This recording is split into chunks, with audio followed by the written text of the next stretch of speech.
26절에 있는 하나님의 말씀을 봉독해 드립니다.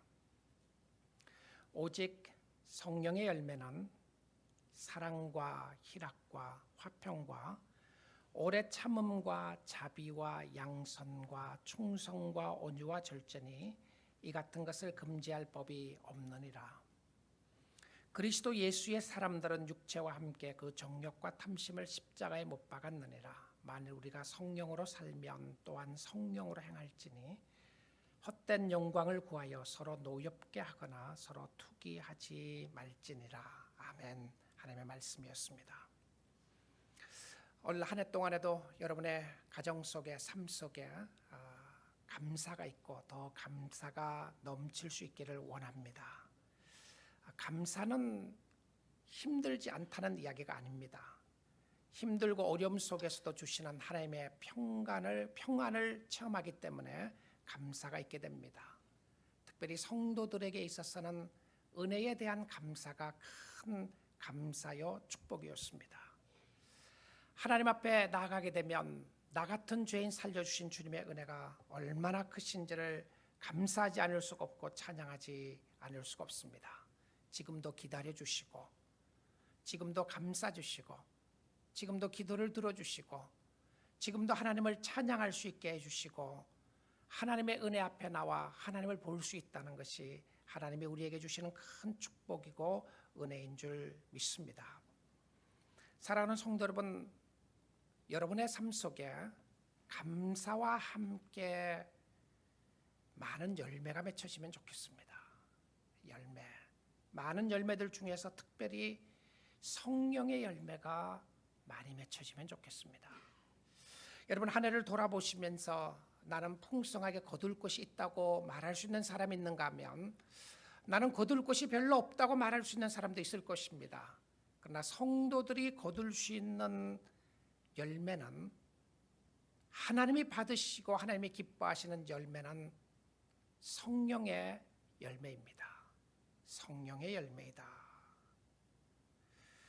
성령의 열매는 성령이 있는 사람들에게만 맺혀지는 열매였습니다.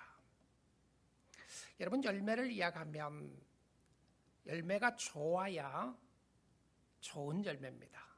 먹을 수 있어야 하고요, 아름답고 탐스러워야 좋은 열매인데 아무리 많은 열매를 맺혀줘도 그 열매 속에 독약이 있으면 우리는 그 열매가 좋은 열매라고 말할 수 없을 것입니다. 아무리 좋은 열매라고 말을 하는데 그 열매를 먹기만 하면 아프고 병이 걸린다면 그 열매는 많음의 관계가 되는 것이 아니라 우리에게 오히려 해롭게 하는 것일 수도 있습니다. 우리가 신앙생활을 하면서 맺는 열매들 가운데 우리의 삶을 풍요롭게 하는 열매가 있는가 하면 우리의 신앙생활을 해롭게 하는 열매들도 있을 수가 있습니다. 여러분, 과일 중에서 과일의 왕이라고 하는 열매가 있죠. King of Fruit, 과일의 왕이라고 하는 열매가 뭔지 아시죠? 두리안이라고 이야기하는 사람 반 맞아요. 저는 과일의 왕이 무엇인가 두리안이라고 생각을 하고 했는데 인터넷에 보니까 두리안이 아니래요. 그럼 무슨 과일인가? 맹고라고 그래. 맹고. 아마 맹고 농장하시는 분이 그 말을 썼는지도 모르겠어요. 맹고라 그래요. 왜 그러냐면 맹고의 역사가 6,000년이나 넘는 거기 때문에 맹고다, 그렇게 이야기했어요. 그 다음에 Queen of Fruit, 그 과일의 여왕의 과일의 여왕은 모두 다 어그리하는 것이 있습니다. 일시적으로 생각하는 것은 맹고스틴인데요. 맹고스틴이 도대체 뭔가? 이번에 캄보디아 단기 선교가 준비되고 있습니다. 그래서 캄보디아 갔으면 맹고스틴도 먹을 수 있고 맹고도 먹을 수 있고 또 두리안도 먹을 수가 있습니다. 한번 가보십시오. 제가 캄보디아 가서 먹고 싶은 과일 1호가 맹고스틴입니다. 성령의 역사 가운데 성도들에게 맺는 열매는 성령의 열매입니다. 성령의 열매인데 성령의 열매가 무엇이죠? 오늘 본문 말씀 한번 보겠습니다. 갈라디아서 5장 22절 23절 여러분이 잘 아는 말씀이죠. 오직 성령의 열매는 사랑과 희락과 화평과 오래 참음과 자비와 양선과 충성과 온유와 절제니. 자, 지금 성령의 열매로 나오는 것이 9가지 열매의 종류가 나옵니다. 저는 하나하나 이것을 따져보고 또 해석해보고 싶은 시간이 없고요. 이 성령의 열매로 이야기를 하면서 오직 성령의 열매는 이것이다 라고 이야기를 하면서 그 단어가 단수로 사용합니다. 싱귤러리예요. 성령의 열매들은 이렇게 돼 있지 않고 성령의 열매는 이렇게 이야기를 합니다. 그런데 사도 바울은 성령의 열매와 반대되는 것을 갈라디아서 5장에 설명을 했어요. 그것은 무엇이었냐면 육체의 일들이었습니다. 육체의 일들. 그러니까 저기 19절에 나오는 말씀이 육체의 일이라고 하는 싱귤러, 단수로 나오는 것이 아니라 원어 성경에 보게 되면 복수입니다. 육체의 일들은 아마 한국 성경에서 번역을 하면서 육체의 일 전체적인 모습을 의미하기 위해서 설명했을 수도 있다는 생각이 듭니다. 근데 육체의 일은 무엇인가? 육체의 일들은 음행, 더러운 것, 호색, 우상숭배, 주술, 원수 맺는 것, 분쟁, 시기, 분냄, 당짓는 것, 분열, 이단. 또 그 다음 보겠습니다. 투기, 술취함, 방탕함, 또 이와 같은 것들이라. 여기에 보게 되면 육체의 일들 가운데서 나오는 것이 15개의 종류가 나옵니다. 이 육체의 일들이라고 이야기하면서 육체의 열매가 아니고요, 열매로 맺혀지는 것이 아니고 이 성령의 역사하심 가운데 따라가지 않으면 육체의 일들은 이런 일들이 있다라고 이야기를 합니다. 자, 여러분, 하나님의 사람으로서 어떤 일들이 여러분의 심령 가운데 나타나기를 원하시나요? 당연히 성령의 열매일 것입니다. 근데 여러분, 열매를 생각해 보게 되면 열매는 아무리 노력한다고 해서 열매라는 것이 노력을 해서 열매가 맺혀지지 않아요. 열매는 열매가 나무를 결정하지 않습니다. 감이 감나무를 결정하는 것이 아니라 감나무가 감이 열리게 합니다. 근데 그 나무에서 열매를 결정하는 것은 무엇이었냐면 뿌리입니다. 뿌리가 나무의 열매를 결정해요. 여러분, 이제 나무를 딱 자르고 났어요. 뿌리를 캐냈습니다. 캐내갖고 보면 대부분 사람들은 전문가가 아니면 이게 무슨 나무인지 알 수가 없을 것입니다. 근데 심어놨어요. 그랬더니 나중에 보니까 열매가 맺혀지게 되었습니다. 그때야 이거는 감나무였구나, 이건 대추나무였구나, 이거는 오렌지 나무였구나, 여러 가지 종류로 볼 수가 있게 됩니다. 그런데 뿌리가 결정을 하는데 성령의 사람들은 성령의 뿌리 안에 심겨진 사람들입니다. 여러분, 성령의 9가지 열매를 보시면서 내가 노력해서 맺히는 열매라면 그것은 진짜 열매가 아닙니다. 신앙에는 많은 노력이 필요해요. 열정이 필요하고 열심이 필요하고 헌신이 필요하지만 놀랍게도 성령의 열매는 노력의 대가가 아니고 뿌리의 차이였습니다. 성령 안에 심겨지게 되고 성령 안에 있게 되면 성령의 열매가 저절로 맺혀진다는 것이었습니다. 그런데 이 성령의 열매를 9가지를 이야기를 하고 나서 왜 열매들이라고 하지 않고 열매라고 그런 단수를 사용했을까? 조나단 에드워드 목사님은 그 열매 중 하나만 있고 다른 것이 없는 것이 아니라 이 열매들은 성령의 역사로 함께 자라가는 열매이다, 이렇게 이야기했어요. 그러니까 모든 열매가 하나라는 것이죠. 성령의 역사에 있으면 하나기 때문에 함께 자라가기 때문에 그렇다. 제임스 보이스 목사님은 말하기를 이 열매들은 다 연결되어 있는 하나이다. 포도나무에서 포도송이처럼 이것이 다 성령 안에서 붙어있는 열매를 상징한다라고 그렇게 이야기합니다. 성령 안에 있는 모든 성도들은 다 이런 열매를 맺게 돼 있다는 것이죠. 그래서 이것은 은사와는 다른 것입니다. 은사는 종류가 여러 가지가 있어요. 어떤 사람은 섬김의 은사, 어떤 사람은 봉사의 은사, 어떤 사람은 가르치는 은사, 여러 가지 은사가 있는데 은사는 여러 종류가 있지만 성령의 열매는 하나라는 겁니다. 하나로 맺혀진다는 것이죠. 사랑하니까 기쁜 겁니다. 기뻐하니까 마음에 평강이 오는 것이었습니다. 그러니까 화목하게 되는 이 전체 열매가 연결되어 있는 열매라고 이야기합니다. 존 스타트 목사님은 이 9가지 열매는 3가지 종류들로 나눌 수 있는 열매다 이렇게 이야기를 했어요.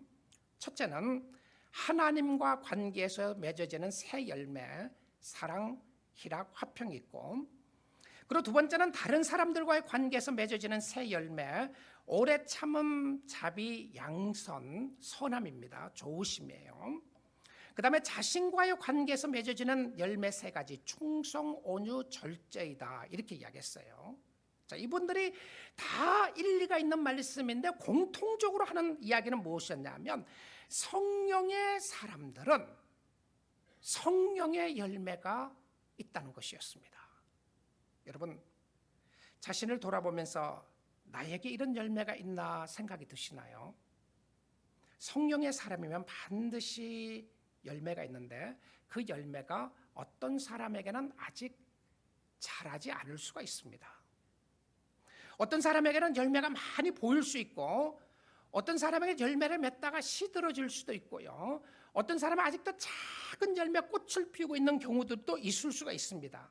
그러나 확실한 것은 성령의 열매는 하나님의 열매였습니다. 하나님께 속한 열매였기 때문에 이것은 육체의 일이 아니었다는 것이죠. 아무리 노력해도 맺을 수 없는 것이고 성령 안에 있음으로 말미암아 자연적으로 맺혀지는 열매였습니다. 성령의 열매를 맺기 위해 중요한 것이 무엇인지 압니까? 그것은 성령 안에 있는 겁니다. 성령 안에 있는 거예요. 다른 말로 하면 성령으로 거듭나야 합니다. 하나님의 은혜로 거듭나야 하고요. 성령이 마음속에 있어야 하는데 성령이 있으면 그 성령은 반드시 그리스도께로 인도합니다. 성령은 독립적으로 우리의 마음을 감동하고 우리의 마음을 움직이고 우리의 마음을 새롭게 하는 것이 아니라 성령의 역사는 반드시 그리스도를 높이게 해요. 그리스도를 섬기게 하고요. 예수께로 인도하는 것이 성령의 역사였습니다. 자, 그래서 예수님도 이런 말씀을 하셨어요. 요한복음 15장입니다. 4절 말씀인데 내 안에 거하라. 나도 너희 안에 거하리라. Abide in me. 내 안에 속해 있으라. 내 속에 들어와 있으라. 이런 표현이죠. 가지가 포도나무에 붙어 있지 아니하면 스스로 열매를 맺을 수 없음 같이 너희도 내 안에 있지 아니하면 그러하리라. 성령의 열매가 너무 귀한 성령의 사람들이 맺을 수 있는 열매인데 그 성령의 열매는 그리스도 안에서만 꽃피고 맺혀지는 열매였습니다. 주님께 붙어 있어야 한다는 것이죠. 5절 말씀입니다. 나는 포도나무여 너희는 가지라. 그가 내 안에 내가 그의 안에 거하면 사람이 열매를 많이 맺나니. 여러분, 그리스도 안에 거할 수 있기를 주님의 이름으로 축복드립니다. 주님 안에 거하세요. 노력과 헌신이기 이전에 그리스도께로 가서 그리스도께 붙어 있으셔야 합니다. 내가 오늘 주님 안에 붙어 있는가? 주님을 떠나서 살고 있는가? 자, 그런데 이 말씀을 다시 한번 보여주세요. 내가 그 안에 거하면 사람이 열매를 많이 맺나니 나를 떠나서는 너희가 아무것도 할 수 없습니다. 여기 아무것도 할 수 없다고 하는 아무 것이 뭔지 압니까? 열매입니다. 열매를 맺을 수가 없다는 것이죠. 예수님을 떠나서 아무것도 할 수 없다니 우리가 할 수 있는 게 너무나도 많은데 여러분, 육체적으로 할 수 있는 게 많이 있습니다. 그런데 열매를 맺는 데 있어서 성령의 열매를 맺을 수가 없다는 겁니다. 성령의 열매를 맺을 수가 없다는 것이죠. 원줄기에 붙어 있어야 열매를 맺게 되는데 우리는 스스로 열매를 맺을 수 있는 사람들이 아닙니다. 오늘날 풍성한 열매를 이야기하고 우리가 하나님 앞에 드리는 열매를 이야기하고 우리의 삶을 돌아보고 있을 때에 우리가 스스로 열매를 맺은 열매를 가지고 가는 것이 아니라 우리가 스스로 맺은 열매는 육체의 일밖에 없었습니다. 육체의 더럽고 추한 모습 가운데 있었는데 성령께서 우리의 마음속에 들어오심으로 말미암아 성령의 열매가 맺혀지는 것이었습니다. 그리스도를 떠나서는 절대 열매를 맺지 못한다. 자, 그런데 성령의 사람들은 성령의 열매를 맺게 되어 있는데 이런 사람들은 누구냐면 반드시 죽음을 경험해야 합니다. 여러분, 성령의 열매를 많이 맺고 싶으면 성령 안에 거하셔야 되는데 성령 안에 거한다는 의미가 무엇이었냐면 죽음을 경험해야 돼요. 죽음을. 죽지 않고는 살 수가 없습니다. 죽지 않고서는 열매를 맺을 수가 없어요. 예수님도 그러셨죠. 하늘의 밀알이 떨어져서 땅에서 죽어야 많은 열매를 맺을 수 있고 죽지 않으면 열매를 맺지 못한다. 성령께서 내 마음속에 있느냐 없느냐 이 부분을 이야기를 하다가 성령의 열매, 여러분, 바울이 이렇게 설명을 한 겁니다. 성령의 열매는 사랑과 희락과 화평과 오래 참음과 자비와 양성과 충성과 온유와 절제다. 이 같은 법을 금지할 것이 없다. 어떤 세상의 법이라도 법이 통제할 수 없는 거예요. 왜냐하면 이건 저절로 성령 안에서 맺혀지는 열매이기 때문에 그러는데, 자, 그러면 바울이 이렇게 설명할 수 있어요. 너희가 성령의 열매를 맺기 위해서는 이런 일을 해라. 성령의 열매가 얼마나 아름답고 놀랍고 축복된 것인 것을 알 수 있느냐, 이렇게 말할 수 있을 텐데요. 오늘 본문 전체적인 내용을 보게 되면 그래서 본문 앞뒤 문맥 속에 나타나는 말씀이 참 중요합니다. 자, 그 다음에 뭐라고 이야기하냐면 24절 봅니다. 그리스도 예수의 사람들은 육체와 함께 그 정욕과 탐욕을 십자가에 못 박았느니라. 여러분, 성령의 사람들은 어떤 사람이냐면 죽음을 경험한 사람이라고 그러는데 어떤 죽음을 경험해야 하는 사람이냐면 세 가지 모습을 이야기합니다. 첫째는요, 육체입니다. 둘째는 정욕이고요. 셋째는 탐심입니다. 성령의 열매를 맺는 사람은 이 세 가지 죽음을 경험한 사람들입니다. 육체. 이 육체라고 하는 나오는 여기 나오는 이 단어가 내 몸을 이야기하는 것이 아닙니다. 내 몸을 이야기하는 것이 아니고 여기에 나오는 이 육체는 나의 이고 나의 자아를 이야기합니다. 옛 자아예요. 옛 자아. 나의 옛 사람이 예수 믿기 전에 나의 옛 자아가 십자가에 죽은 겁니다. 죽었어요. 죽을 것이 아니고요. 이미 죽었습니다. 과거형이에요. 그런데 자아만 죽는 것이 아니고 육체만 죽는 것이 아니라 정욕과 탐심, 이게 탐심이 욕심이죠. 정욕과 탐심이 함께 죽었어요. 자, 그래서 19절에 보게 되면 육체의 일들을 이야기를 하면서 예수를 모르는 사람들에 나타났던 현상을 말하고 있습니다. 그래서 이 육체는 예수 믿기 전에 나의 자아인데 하나님 없이 살고 싶고 마음대로 하고 싶었던 자아를 이야기했습니다. 그런데 성령의 사람 속에 마음대로 할 수 없도록 성령이 막으시는 역사가 있어요. 그래서 예수 믿는 것이 때로는 어렵다고 말할 때 있습니다. 주님을 믿는 게 왜 이렇게 어려우냐? 그것은 우리의 심령 속에 자꾸 갈등이 있기 때문에 그렇습니다. 여러분, 올 한 해를 생각해 보시면서 감사할 부분도 많이 있을 겁니다. 그러나 어렵고 힘든 부분 있지 않으셨나요? 저는 올해가 힘들었습니다. 아직도 힘든 부분들이 있어요. 여러 면에 힘든 부분들이 있습니다. 아마 여러분의 삶 속에도 기쁨과 감사를 이야기하면서 올해는 나의 인생의 최고의 기쁨의 해다, 그럴 사람도 있을 겁니다. 그러나 대부분 다 올해도 힘들었구나. 그래서 이런 생각하죠. 하루하루 살아나가야 된다. 근데 돌아보면 여러분 어떠셨나요? 작년에는 정말 좋으셨습니까? 그전에는 너무너무 좋으셨나요? 그럼 좋았다는 근거가 무엇이었나요? 사업이 잘 됐기 때문에 좋았습니까? 자녀들이 잘 됐기 때문에 좋았습니까? 아마 근거들이 있을 거예요. 그런데 성도들의 삶 속에 돌아보면 힘들고 어려웠던 순간이 늘 있었어요. 근데 그 힘들고 어려웠던 순간 속에 여러분, 오늘 이 아침 시간에 주님의 은혜와 주님의 축복을 이라가 여러분 감사해야 되는 것 중에 하나가 무엇이었냐면 하나님이 여러분을 내버려 두시지 않는 것에 대해서 감사하십시오. 하나님이 여러분을 간섭하시는 거 감사하세요. 하나님, just leave me alone. 나 그냥 내버려 두세요. 그 기도 하시면 안 됩니다. 그 기도 잘못하시면 안 돼. 진짜 하나님 내버려 두시면 어떻게 되는지 아시죠? 어떻게 되느냐고요? 로마서 1장에 뭐라고 그러는지 한번 보겠습니다. 로마서 1장 24절부터 봅니다. 그러므로 하나님께서 그들을 마음의 정욕대로, 여기 그 정욕이라는 것이 desire입니다. 욕망이에요. 마음의 정욕대로 더러움에 내버려 두셨다는 표현이 있습니다.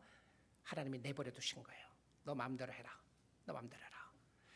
그들의 몸을 서로 욕되게 하게 하셨으니, 그러니까 저기 육체입니다. 육체가 죄를 짓게 빠지는 거예요. 죄에 빠지는 겁니다. 그러니까 정욕대로 놔두니까 정욕에 빠져갖고 죄만 짓는 거예요. 25절입니다. 이는 그들이 하나님의 진리를 거짓 것으로 바꾸어 피조물을 조물주보다 더 경배하고 섬김이라. 그러니까 세상이 하나님하고 바꾼 겁니다. 세상에 있는 것이 하나님을 섬기는 것보다 더 좋게 생각하는 것이죠. 주는 곧 영원히 찬송할 이시로다. 아멘. 그러니까 하나님만이 영광을 받으시는 분이신데 바꾼 겁니다. 자, 그 다음에 26절 봅니다. 이 때문에 하나님께서 그들을 더러운 욕심에, 자, 욕심이 나오죠. 내버려 두셨으니, 욕심에 내버려 두니까 어떻게 됩니까? 곧 그들의 여자들도 순리대로 쓸 것을 받고 영리로 쓰며, 그러니까 여자가 여자 구실을 하지 않고 다른 구실을 한다는 이 표현입니다. 자, 그 다음에 27절에 봅니다.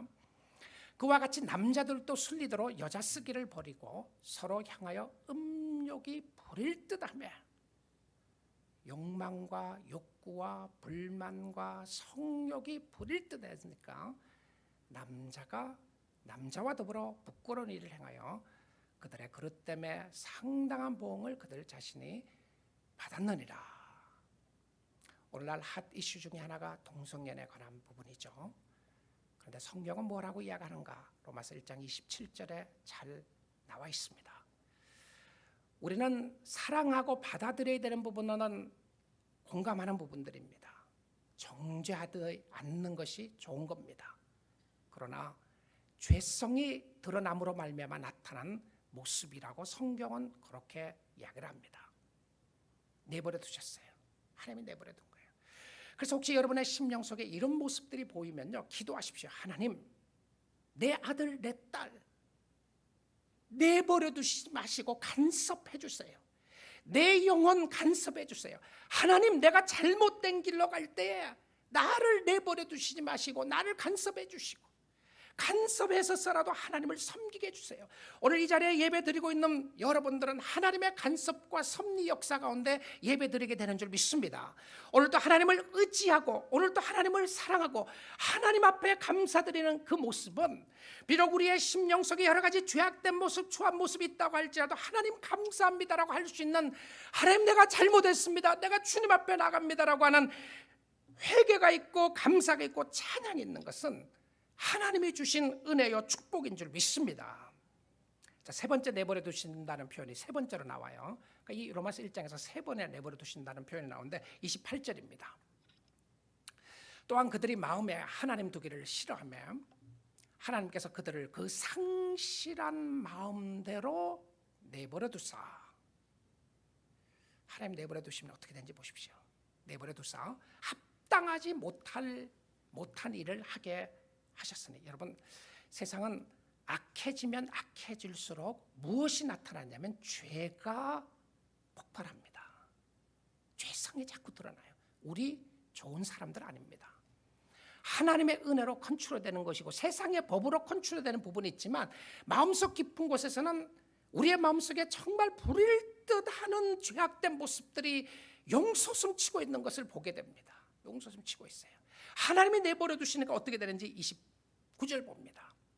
곧 모든 불의, 추악, 탐욕, 악의가 가득한 자요, 시기, 살인, 분쟁, 사기, 악독이 가득한 자요, 수근수근하는 자요. 넘어갑니다. 비방하는 자요, 하나님께서 미워하시는 자요, 능욕하는 자요, 교만한 자요, 자랑하는 자요, 악을 도모하는 자요, 부모를 거역하는 자요. 가정에서도 불화가 일어나기 시작하고 좋은 것이 악한 것으로 바뀌어지는 역사들이 자꾸 일어나는 겁니다. 31절입니다. 우매한 자요, 배약하는 자요, 무정한 자요, 무자비한 자니라. 32절입니다. 그들이 이 같은 일을 행하는 자는 사형에 해당한다고 하나님께서 정하심을 알고도 그거 하지 말아야 되는 걸 알아요. 왜 그렇죠? 지난주에 설교를 보게 되면 양심 때문에 아는 경우들이 있습니다. 양심 때문에요. 하나님께서 정하심을 알고도 자기들만 행할 뿐 아니라 참 신비하죠. 여러분, 이 공동체의 옳고 그름은요, 우리가 말씀 가운데 잘 살펴보아야 됩니다. 성경에 이런 표현이 있어요. 민중이 100명이 죄가 아니라고 그래도 하나님이 죄라고 이야기하는 한 사람만 있으면, 하나님이 죄라고 이야기하면 죄입니다. 맞죠? 맞습니까? 네. 하나님이 뭐라고 이야기하시는가? 성경이 뭐라고, 여기에 대해서 뭐라고 이야기를 하고 있는가? 내가 뭐라고 말하고 싶은가가 아니고 하나님이 뭐라고 이야기하시는가가 중요한데요. 근데 이런 일을 자기들만 행할 뿐 아니라 또한 그런 일을 행하는 자들을 옳다느라. 왜 옳다고 그러죠? It's okay. 다른 사람들 다 짓는데 뭐 그거 짓는 거 갖고 어떻게 하냐? 로마서 1장에서는요, 전적 타락의 본질을 보여주는 겁니다.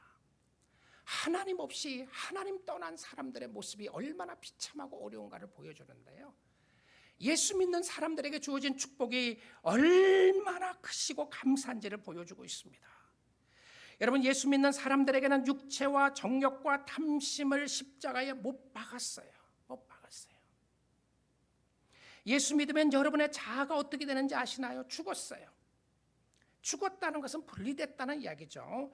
옛 자아가 죽고 새로운 자아가 살고 있어요. 그 옛 자아와 새로운 자아가 함께 공존할 수가 없습니다. 새로운 자아는 성령으로 거듭난 자아고요, 나의 자아가 죽었는데 그럼 왜 내가 죄를 짓게 되죠? 그래서 자꾸 내가 죽었는지 안 죽었는지를 확인하고 싶어 합니다. 내가 진짜 죽었나? 안 죽은 것 같지 않으세요? 근데 왜 내가 죄를 짓게 되는가? 갈라디아서 2장 20절 봅니다. 바울이 이미 이야기했던 말씀이죠. 내가 그리스도와 함께 십자가에 못 박혔나니 그런즉 이제는 내가 사는 것이 아니요 오직 내 안에 그리스도께서 사시는 것이라. 이제 내가 육체 가운데 사는 것은 나를 사랑하사 나를 위하여 자기 자신을 버리신 하나님의 아들을 믿는 믿음 안에서 사는 것이라. 내가 그리스도와 함께 십자가에 못 박혔나니. 이거 과거형입니다. 이거 한국 그 문법에는 없는 형인데요, 과거에 일어났던 한 번의 사건이 오늘 또 지속적으로 영향을 받는다고 했을 때 과거형을 사용하지만 그 의미는 오늘 또 영향력에 포함된 그 문법입니다. 한국 문법은 없어요. 한국에는 과거냐 현재냐 미래냐 이렇게 보는데요, 이게 영어로 하면 aorist tense라고 그럽니다. Action has done in the past once, but the meaning carries on. 한 번 과거에 일어난 일이었는데 지금도 그 의미가 살아나 있다. 이 독특한 헬라어의 문법 속에 나타나는 모습인데요, 내가 그리스도와 함께 십자가에 못 박혔나니. 언제 죽었습니까? 내가요, 내가 예수 믿을 때 죽었고 그리스도가 십자가에 못 박혀 돌아가셨을 때 나의 자아가 함께 죽었다는 거예요. 내가 죽었다는 것은 과거형인데요, 과거입니다. 왜 나의 자아가 죽었는데 아직도 죄를 짓고 있죠? 그럼 내 자아가 안 죽었는가? 안 죽었을 수도 있습니다, 예수 안 믿으면요. 그런데 예수를 믿음에도 불구하고 왜 내가 죄를 짓게 되느냐면 옛 습성 때문에 죄를 짓습니다. 옛 습성. 그리고 과거에 좋았던 것을 사단이 자꾸 리마인드 해줍니다. 드러내기를 원해요. 야, 너 옛날에 그렇게 살았던 게 얼마나 좋았느냐, 그렇게 살아라. 예수 믿는 게 힘들고 어려운데 그렇게 살지 말고 옛날에 네가 하고 싶은 대로 원하는 대로 다 하고 살아라. 자꾸 우리의 심령 속에 유혹이 오는 겁니다. 유혹입니다. 유혹. 그래서 템테이션이에요. 유혹입니다. 유혹이 오는데 그 유혹에 우리가 빠져서 넘어가는 거예요. 죄의 습성이 그대로 우리의 삶 속에 남아있는 겁니다. 그러나 죄가 나를 다스리고 사단이 나를 다스리고 주관하지는 못합니다. 예수 믿는 사람은 귀신 들릴 수가 없습니다. 사단이 나를 주관하고 있고 컨트롤하고 있다. 사단이 내 삶 속의 왕이다. 그럴 수 없어요. 왜냐하면 성령의 역사하심을 따라 사는 사람은 사단의 영향력은 있지만 사단의 다스림 가운데 있지는 않게 됩니다. 그래서 여러분, 사단을 대적하면 사단은 물러가게 되는 줄 믿습니다. 성경의 답이었어요. 그래서 대적하라고 그래요. 대적하라. 여러분, 죄에 대한 이런 욕망과 어려움이 왔을 때 성령의 역사로 물리칠 수 있습니다. 왜냐하면 여러분의 심령 속에 성령이 있기 때문에 그래요. 성령이 있기 때문에. 육체와 정욕과 탐심을 십자가에 못 박혀 죽은 것을 믿을 수 있기를 축복합니다. 죽었어요. 여러분, 옛 자아가 죽었습니다. 예수 믿으면 옛 자아가 죽었어요. 우리는 그래서 더 이상 육체를 기쁘게 하면서 사는 것이 아니라 영을 기쁘게 하며 살아야 합니다. 자, 그런데 성령의 열매가 있고 성령의 역사가 있는 사람들은 다른 사람들과 관계 속에서 변화가 있는 사람들입니다. 어떤 변화죠? 여러분, 가끔 이렇게 이야기하는 사람들이 있어요. Just tell me what to do. 목사님, 그냥 내가 뭘 해야 될지만 가르쳐 주세요. 근데 성경을 보시면 뭘 해야 되는가에 가르치는 것은 조금 나오고요, 오히려 거기에 대한 왜 그런 일을 해야 되는가에 대한 설명이 훨씬 더 많습니다. 자, 교리에 대한 부분을, 우리가 누구인지에 대한 부분을 쭉 설명을 합니다. 그리고 나서는 우리가 어떻게 살아야 될 것을 이야기하는데, 갈라디아서도 5장 거의 끝에 왔어요. 성령으로 행하게 되면 열매가 맺혀지게 되고, 또 성령으로 행하게 되면 어떤 역사가 일어나는지를 이제 6장 거의 마무리돼서 오면서 설명을 합니다. 자, 그럼 성령의 사람들에게 어떤 역사가 있는지를 봅니다. 갈라디아서 5장 25절입니다. 오늘 본문 말씀 25절이에요. 만일 우리가 성령으로 살면 또한 성령으로 행할지니. 성령으로 살면 성령의 열매가 맺혀지고, 성령의 열매가 맺혀지면 성령 안에서 행하게 된다. 그 행함이 무엇인가? 26절입니다. 헛된 영광을 구하여 서로 노엽게 하거나 서로 투기하지 말지니라. 헛된 영광이에요. 성령의 인도하심을 따라 살게 되면 헛된 영광을 구하지 않습니다. 이 헛된 영광, 이 영광이라는 단어는 하나님의 영광이라고 할 때 쓰는 똑같은 단어예요. 같은 단어입니다. 같은 단어인데 그 앞에 하나 분사가 붙어 있어요. 그 분사가 무엇이냐면 헛것이다, vain, nothing, 아무것도 아니다, 이런 단어가 붙어 있어요. 그런데 이 헛된 영광을 왜 구하게 되는가? 팀 켈러 목사님은 여기에 대해서 이렇게 이야기를 합니다. The vain glory, 헛된 영광이죠. or conceit is a deep insecurity. 그러니까 이 헛된 영광은 자기의 마음속 깊은 곳에 있는 불안한 마음 때문이다, 이렇게 이야기해요. 왜 불안하죠? 왜 불안하죠? A perceived as absence of honor or glory, leading to a need to prove our worth to ourselves and others. 이게 무슨 이야기냐면, 헛된 영광은 깊은 불안한 마음이며 영광과 존귀가 없는 모습이며, 그것으로 말미암아 자신의 가치를 자신과 다른 사람에게 드러내기를 원한다. 정말 좋은 표현인 것 같아요. 그게 뭐냐면 투기하지 않고 사람들을 노엽게 하지 않는 것입니다. 여러분, 성령으로 행하지 않으면 누가 중심이죠? 내 자신이 중심이에요. 늘 나를 드러내고 싶어요. 나를 드러내고 싶어 합니다. 나의 존재 가치가 드러나야 하고 그것을 증명해내고 싶어 합니다. 그 중에 하나 질문하는 것이 뭡니까? 내가 누군지 아느냐? 교회에서도 내가 누군지 아느냐? 나를 이렇게 무시하다니 어떻게 이렇게 무시할 수 있는가? 이 마음이 들면 잘못된 모습 가운데 나타나게 되면 그것이 무엇이었냐면 사람들에게 화를 내고 다투고 싸우게 된다는 겁니다. 자, 성령의 사람들은 나의 정욕과 육체와 육신이 죽게 되면 나를 드러내는 일을 위하여 교회 봉사하지 않고 주를 드러내는 일을 위하여 봉사하게 된다는 겁니다. 주님이에요, 주님. 내가 주님 때문에 섬기겠습니다. 올 한 해도 주님 때문에 섬겼습니다. 힘들고 어려웠어요. 물론 사람들의 격려가 중요했고요, 사람들의 위로도 중요했고, 그러나 주님 때문입니다. 주님을 바라보게 되어 있습니다. 현대인의 성경 번역에서 26절을 이렇게 이야기했어요. 그러므로 우리는 잘난 체 하지 말고 서로 다투거나 미워하지 맙시다, 이렇게 이야기해서 헛된 영광을 잘난 체 하지 말라, 이런 표현을 썼어요. 사랑하는 성도 여러분, 아직도 여러분 가운데 헛된 영광을 구하며 살지 않습니까? 여러분의 존재 가치가 교회를 통하여 확인받고 싶으세요? 목사의 존재 가치가 성도들을 통해서 확인받고 싶을 때가 있습니다. 목사의 존재 가치가 교회 사이즈에 의해서 확인받고 싶은 욕망이 들 때가 있어요. 그리고 그렇지 못할 때에 불안하고 답답할 때가 있습니다. 여러분의 존재 가치를 무엇으로 확인하고 싶으세요? 어떤 사람은 물질일 수도 있을 거고요.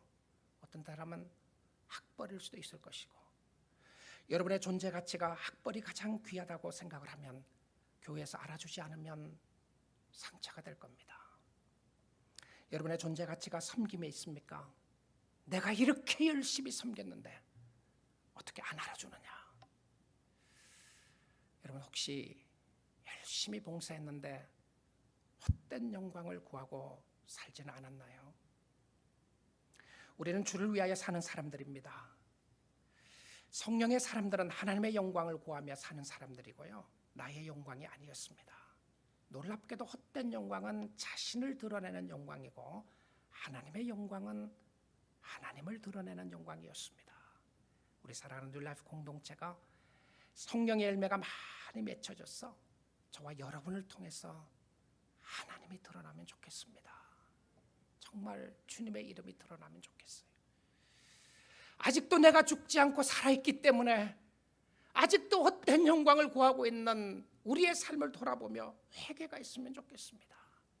이 추수감사절을 바라보면서 아직도 우리 교회가 저와 여러분의 삶 속의 자랑과 교만의 모습이 세상적이었다면 오늘 성령의 열매가 맺혀지기를 위해서 기도하고요, 아직도 한 해 동안에 나의 삶의 중심이 나를 드러내는 일에 급급해서 살았다면, 내가 드러나지 않았기 때문에 나의 자존심이 상한 적이 너무 많았다면, 여러분 주님을 섬기고 주님을 사랑하고 교회를 섬기다가 결과적으로 자존심 때문에 어려워서 포기한 적 한두 번이 아니지 않습니까?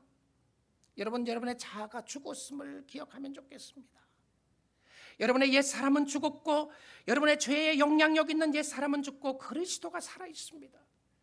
오늘 여러분의 심령 속에 그리스도께서 주시는 성령의 열매가 우리 가운데 충만하게 맺혀지면 좋겠어요. 성령 안에 거합시다. 성령 안에 들어가요. 우리가 잘 아는 말씀 고린도전서 10장 31절입니다. 그런즉 너희가 먹든지 마시든지 무엇을 하든지 다 하나님의 영광을 위하라. 여러분 혹시 이 말씀이 구호처럼 들리지 않으시나요? 나의 삶과는 상관없고, 여러분 나의 삶과는 상관없다면 바울이 이렇게까지 말하지 않았을 것 같아요. 너희가 먹든지 마시든지 무엇을 하든지 다 하나님의 영광을 위해서라. 여러분 자신들 위해서 열심히 뛰어오셨다면 주님 바라보시고요, 올 한 해 감사하시고 앞으로도 감사하고 주님을 섬길 수 있기를 원합니다. 그런데 이 하나님의 영광을 위해서 하라는 말씀이 무엇인지를 32절에 33절에 설명을 합니다. 우리가 잘 보지 않는 말씀인데요, 32절 보겠습니다. 유대인에게나 헬라인에게나 하나님의 교회에나 거치는 자가 되지 말고 하나님의 영광을 위해서 산다는 게 뭔지를 잘 설명했어요. 유대인에게나 헬라인에게나 하나님의 교회나 스탬블링 블락이 되지 말고, 출입하지 말고, 다른 사람의 딴지 걸어서 발을 끼워서 넘어지게 하지 말고, 33절입니다. 나와 같이 모든 일에 모든 사람을 기쁘게 하여 자신의 유익을 구하지 아니하고 많은 사람의 유익을 구하여 그들로 구원을 받게 하라. 사랑하는 성도 여러분, 우리는 다 부족한 사람들입니다. 그럼에도 불구하고 나에게 사랑이 있는 것은 하나님이 주신 선물이었습니다. 나에게 있는 이 사랑은 세상적인 사랑이 아니라 아가페 사랑, 주님 때문에 한 번 더 참으셨다면 그것은 반드시 성령이 주신 선물이기 때문에 그렇습니다. 그래도 내가 시기하지 않고 시기의 모습이 있다고 할지라도 그래도 지금도 회개하며 이곳에 왔다면 여러분은 성령의 열매가 있는 사람들입니다. 비록 우리의 마음속에 충만하게 맺혀지지 않다고 할지라도 주님 때문에 내가 이곳에 있다면 여러분은 하나님의 사람들이에요. 그러게 하나님께 감사하고 하나님께 찬양할 수 있기를 원합니다. 오늘도 우리는 하나님의 은혜가 절실히 필요한 사람들입니다. 나의 나된 것은 하나님의 은혜였다. 복음이 필요한 사람들이고 나를 살리는 것은 그리스도의 은혜의 역사였고 성령의 인도하심을 따라 행하는 하나님의 축복이었습니다. 그러기에 오늘도 그 은혜에 감사하고 성령의 열매가 충만하게 맺혀져서 하나님을 기쁘시게 하고 하나님을 섬길 수 있는 여러분 될 수 있기를 주님의 이름으로 축복드립니다.